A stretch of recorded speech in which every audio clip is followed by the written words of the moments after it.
Lihatlah warnanya. Telur-telur ini akan menjadi lauk pauk pelengkap nasi tumpeng.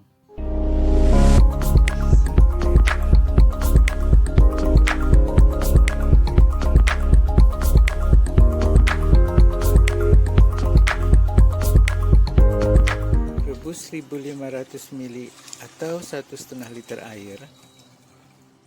Agar telur rebus mudah dikupas, tambahkan 1 sendok teh garam, setengah sendok teh cuka apel, dan setengah sendok teh minyak sayur. Setelah air mendidih, masukkan telur ayam terlebih dahulu, rebus 15 menit. Lalu masukkan telur burung puyuh, rebus 10 menit. Sambil menunggu suhu telur menjadi dingin,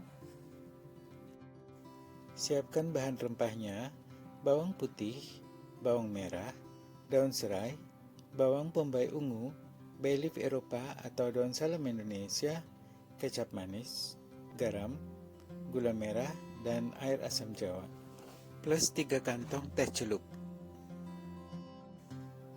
Geprek bawang merah dan juga bawang putih.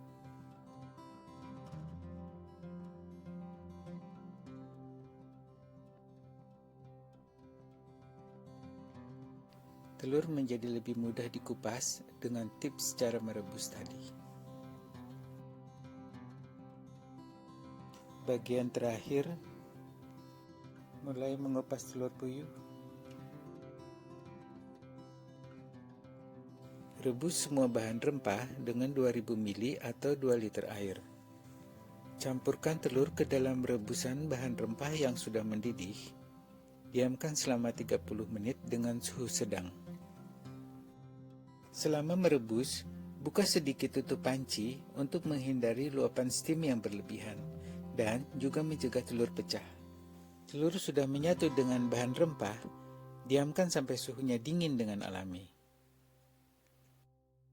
Simpan dalam lemari es semalaman supaya bumbu rempah meresap ke dalam telur dan juga membuat warna telur menjadi lebih pekat. Inilah hasil rendaman selama 12 jam. Lihatlah warnanya. Pisahkan telur dari rempah rebusan, kemudian tiriskan. Telur pindang ayam akan saya sajikan utuh saja, sedangkan telur pindang burung puyuh disajikan dengan tusuk sate. Telur-telur ini akan menjadi lauk pauk pelengkap nasi tumpeng. Selamat mencoba ya guys. Jangan lupa tulis komen di bawah ya. Kalau ada pertanyaan atau saran, silahkan tulis atau share ke teman-teman di sosial media mereka yang mungkin membutuhkan juga. Terima kasih, sampai jumpa.